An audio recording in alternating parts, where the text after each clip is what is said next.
Do not buy an exhaust that's not on this list. Stick around to the end and I'll explain why for good reason. But the GTI might be your first car, or at least the first car you're gonna modify, which congratulations, it's a great option. You want your benches to look like this, have a good time, wrenching with yourself or with some friends. So if you've ever thought, man, I wish I could do that, get the tools out, get the car out, just enjoy modifying cars, this is for you. And you want it to feel like your own. And most importantly, be fun to drive. My name is Cameron Alford. I've been modifying cars for about 8 years hands-on, and this is the top 5 beginner mods for the GTI in 2025. All 5 of these mods are linked in the description, and those links are the best and absolute free way to support the channel and creating content to help you like this and help you build your confidence in the garage. Thank you so much. Those links are there. Whether you watch the video today and use them, or 2 years from now if you come back and use them, you rock. Thank you so much for supporting me. I love helping you with your cars. If you're new here, this is my second GTI on the channel. So I know a lot from the previous generation, and I have some things I'm doing twice. Here's one of them right here, and this is number 1. This is an ECU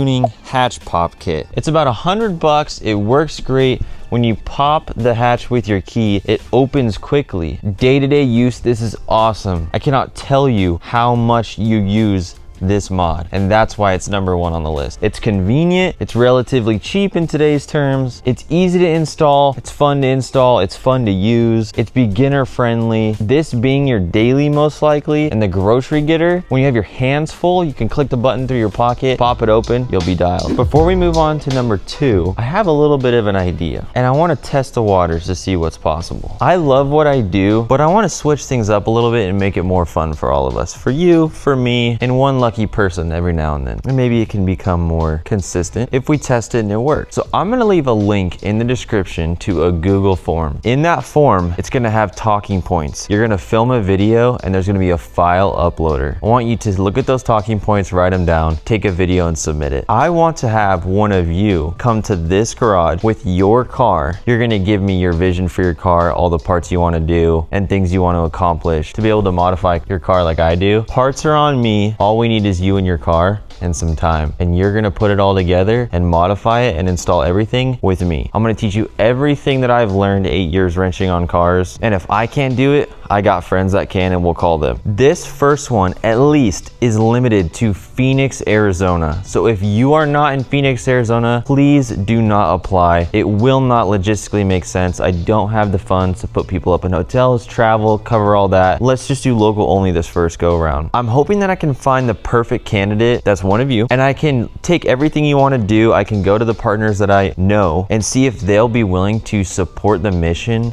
and the project of giving back to the community and to one of you to spread the joy of car parts and modding cars and having fun. So if I can pull this off, finding the right person, getting the right partners, and funding the whole thing, we could have a really, really fun experience here. And it might take a couple days, it might take a week, depending on the car and the vision, everything, it might take a day. I'm not sure, but I'm gonna leave that Google form down below, the link's in the description. So again, if you're in Phoenix, Arizona, and you're local, and you have a car that you wanna modify, and you'd like to learn how to wrench and spend some time here in the garage, click that link in the description, fill it out, upload your video. And to be fully transparent, be aware when you upload that video might go on the internet, at least bits and pieces to tell the story. So proceed with caution, but be authentic, be transparent, just be yourself. That's all we want. We're gonna document the whole entire thing and share that story with everyone watching. There's layers and camaraderie on this channel that we don't have because I'm usually working alone or so focused on the task at hand. And I hope this idea excites you because it leaves room for me and whoever gets selected, whoever's a good fit, a good candidate based on their car, based on their story, their background. Will it make a good story that's fun for you to watch, fun for the person to experience, fun for me to do with you, and be an all-around awesome thing for the car community to get people excited about it and document working with the boys, learning something, not worrying about parts and paying for them and all that, and just focusing on the pure joy. Number 2 on the list is what's called OBD11. It's an OBD2 dongle device that plugs into your car. It can read check engine lights. It can do different coding modifications to your car. It can make the windows roll down and roll up with your key fob. It can make the taillights do some little dances and things like that. I don't want to give all the details. I kind of want to leave the fun to you. And I have a whole nother video. If you search OBD11 GTI, it'll pop up. Back in the day, you can change the background on the center screen where the gauges are, turn the sound actor, the fake engine noise they put through the speakers, you can turn that off. There's so many little things you can change in code, and it's pretty fun. And OBD11 is the device, which for free, it will check engine lights, read codes, errors in the car for free. And then if you pay an additional around 50 bucks, I believe, then you're able to code some different things in the car. So you'll probably spend around 80 something on the dongle and then about 50 in software. All in, a little over 100 bucks. You're gonna have some really cool features in the car that are new. Really easy to approach. You don't need any tools. You just need that software. And why this is number 2 on the list in that order is because that device, with it being able to read check engine lights and errors on the car, it's going to create a peace of mind and create that peace barrier before you start modifying. If you start modifying and doing things out of order and something comes up and you don't have the ability to scan it, maybe something bad happened or you're worried that something bad has happened, you don't know if you should continue to drive, and it's late, you're not near an O'Reilly's or they're closed, you're gonna think, oh my gosh, why do I do this? I hate cars. Why did I do this? I shouldn't have done this. And those are the things that's gonna ruin the fun as a beginner for cars. So to have this in your car all the time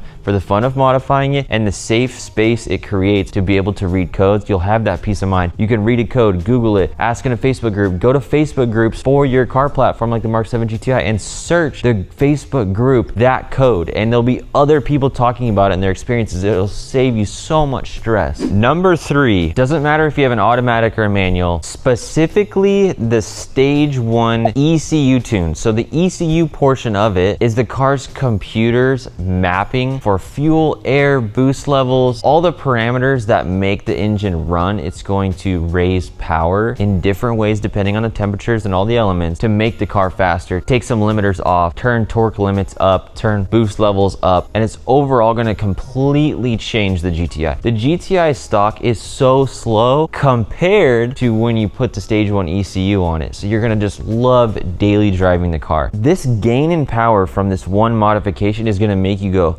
wow, this is why people love this car, and this is why I bought this car. But before that, I might have been questioning, is this thing slow? Is it too slow? Do I really love it? That stage 1 ECU is gonna do all that magic for you. And if you have a DSG, an automatic transmission, and you can afford it, go ahead and in addition to that, get the stage 1 or 2 TCU tune to make the mapping of the transmission tuning more aggressive, shift harder. That's even more fun, but that's quite a bit more money, and you can relatively stomach a stage 1 tune and save up for a bit, even if you're young. Links to integrated engineering tunes 034 down below. All the options I'm gonna leave organized in the description for you. There's discount codes and places to order and things like that to support the channel and get you some money saved and things like that. So choose your pick. You're driving this car every day. You need to feel like what you bought feels quick, fun, fast, and that's why you got into these cars, and that's why this was number 3 on the list. All of the simple tuning platforms, specifically like 034 Motorsport and integrated engineering, when you buy their dongles to tune your car, they also read check engine lights, show data and things like that. So if you don't want OBD11, want to be able to check engine lights and things like that and monitor your car, those dongles that come with those tuning softwares that also just connect to your phone and flash the car from your phone, they read check engine lights and things too, so you can plan for that, because you need to be able to monitor the health, the safety in a moment's notice. Check a code. I love making these videos, but they're only possible thanks to sponsors like today, Wolfbox. We have a 2-in-1 jump starter with an air compressor. Comes in a nice case that doesn't take up a lot of space in your car. Airline cables for jump starting to air up basketball, football, anything like that. A universal nozzle to air up an inflatable of some sort. It's a 4,000 amp jump starter, so anything up to 10 liters gas or diesel, any truck or car you need a jump start, it's gonna work. It airs tires up to 160 PSI, which for a portable air compressor, that's a lot. On the top of the device, there's some USB ports. This has 65 watt USB-C fast charging, so it's a giant power bank for your devices. Phones, tablets, laptops, it can charge. Once you turn it on, you have a button for a light. You have steady, strobe, and SOS. 400 lumen light, plenty bright to get things done around the car or let people know you have an emergency on the side of the road. And this has an IP64 dust-proof, waterproof rating. Fully functions between -4 degrees and 140 degrees Fahrenheit. And it has 10 types of protection: spark-proof, reverse polarity. If you mess these up, you're not gonna have any explosions, and over temp, etc. 10% off link in the description, or you can order on Amazon. Both are there, 2-in-1. This is an awesome device to have in your car for your safety, save you in an emergency, emergency, save some time, and be able to help yourself if something goes wrong. Thanks Wolfbox for sponsoring today's video. Let's get back to it. Number 4 on the list is an intake. This is the engine in your GTI, and right on the backside right here is the turbo. The turbo is very close to the dash in the car, right behind the firewall. Then you have the intake filter right here that's pretty close to you driving. This is the best combination for maximum turbo noises while driving the car. And when you're a beginner, when you're new to cars, the turbo noise is the holy grail. The church of turbo spooling, the church of blow-off valve noises. No, this isn't a blow-off valve, but you get all those type of noises of a blow-off valve from an intake on a car that's set up like this. That's a whole nother conversation one day. But if you want turbo noises, that's how you do it. You're gonna get a slight gain in horsepower if you have a tune to support, but daily driving the thing with an intake is so much fun. It makes the engine a little bit louder in the cab. The stock air boxes in cars are designed to be quiet, to not let engine noise in, because if you think about it, the intake lets air into the engine. It's going into the turbo first, but there's noise going through that. So when you put an aftermarket intake, you're opening it up to more turbo noise, more engine noise. It's the entrance to the engine and everything with how it works. So you're raising the volume of the engine in the cab a little bit, and then you're getting a ton of turbo noise, and driving that is so much fun. I put the camera on the hood on the outside of the car and listen how loud it is. So not only can you hear it driving it, people on the outside can hear it a ton. And there's nothing that's gonna snap someone's neck more, especially when you're homies that are new into cars too, than some turbo noises. That's more respectable and more interesting than a loud exhaust. Everybody can make a loud exhaust, but not everybody has a car that makes really loud intake noises from just an intake like this. And it doesn't matter if you do integrated engineering intake like this, a 034, an ECS, all those are linked in the description, the different intakes, they all make a lot of noise. Now, when you get ones with open filters, they're even louder because some of them come in cases that are carbon and things like that. They're gonna be a little quieter, but you're still gonna get turbo noise. But if you want max, you wanna run an open one like this. And the way this one's set up, it has a little seal for the hood to seal it off, so it's not sucking in a bunch of hot air. It still utilizes the ducting going into it, so it's pulling ambient air in, even though it's an open lid concept that has maximum turbo noises. Fun stuff, especially when you're new to cars. If anybody hates on that, it's because they're old and they're just sad about their life. Let the young kids live. We've all been there once. We all want to have some turbo noises, whatever it takes. So I got to do things that hurt the car, I'll do it. I don't care. Good thing you don't have to do that on this car. Just get an intake. You'll get all the turbo noises you want. The 5th mod is under the car. I want to raise it so we can look at it together and explain how it works and why it made it on this list. But just know that none of these mods need a car lift. You can do them all on the ground outside with minimal tools, if not none. For this 5th one, you're going to need a jack, a floor jack. You can go to Harbor Freight, go on Facebook Marketplace and find one. This is my aluminum floor jack. It's a little lighter, a little more expensive. Just get whatever you can afford. You can even get a smaller one. I don't remember how many ton this one is. But if you watch this channel, I want you to do something for me and for your parents that love you and your friends that love you. When you buy a jack and you start jacking up cars, promise me, promise big bro or unk, depending on how old you are. This is a jack stand. It's a updated, newer Harbor Freight. You don't gotta worry. It's not gonna fail me. This is an aluminum one. It's more expensive. You don't need to get that. Just get what you can afford. Go on Facebook Marketplace. Put this under the car. You're gonna jack the car up and then you're gonna put this next to it and raise it. So if that jack falls, it lands on this and you don't get crushed and get hurt, and then you're gonna hate cars for the rest of your life and nobody around you's gonna like them anymore because you got hurt. So if you're a beginner, use this. We need you here. All right, so let's get to mod number 5. We're at the rear of the car. Exhaust, this is a lower control arm, this is a lower control arm, but I'm gonna pull you a little closer up in here. This bar right here, this is the rear sway bar. It's mounted to the rear subframe, and then it's also mounted by sway bar end links to the control arm. The control arms travel up and down and are this part of the suspension in your car. Why would they create a bar that attaches the 2 control arms, and why would they mount it to the subframe? When one side goes up, it pulls the other with it. Not completely perfect, but it has a certain amount of flex depending on how thick or skinny or not thick the sway bar is. So this width and how flexible this bar is determine how the rear end handles. So with the stock sway bar, one side goes up, so when you go into a corner, the outside wheel is gonna tuck up inside your fender well because there's weight rolling that way. And what that's gonna do is it's gonna pull the opposite side up with it because they're attached because of the sway bar. Here's another angle right here. I'm touching the sway bar. The 5th mod that's great for beginners in 2025 is a rear sway bar upgrade. It's gonna be bigger, meatier, stiffer, stronger, however you wanna put put it. You can get some adjustable end links with it, which is a great idea. But what that does is that when one wheel tucks up and when you're cornering on the outside, it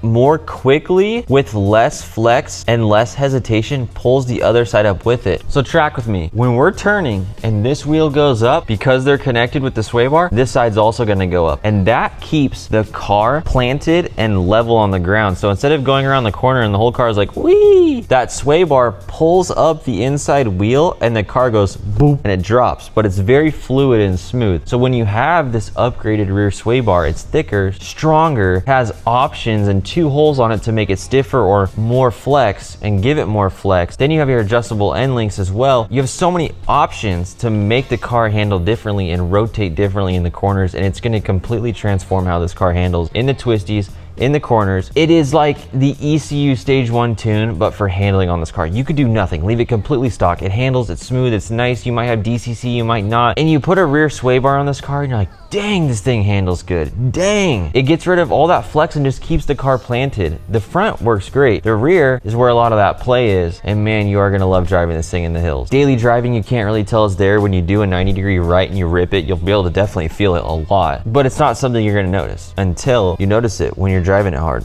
or around corners. All the companies make them, they're all linked in the description, all the options are there. Pick and choose your price wherever you want to order. Some have discount codes and all that, again, like I said. Really, really helpful if you're new to the channel. In the description with everything else is a master Amazon link of garage tools and necessities I can't live without. So much good stuff in there that's gonna help you enjoy working on cars, wrenching in the garage, save you a lot of time. So don't sleep on those little things in the description. I put them there for a reason, because they're very helpful. So why wasn't an exhaust on the top 5 beginner mods for the GTI in 2025, in my opinion? You can spend quite a bit of money on an exhaust and it's just gonna get louder. You're not gonna gain that much power. Yeah, it's louder and you're thinking, I want loud so bad, but take a step back, take a step back.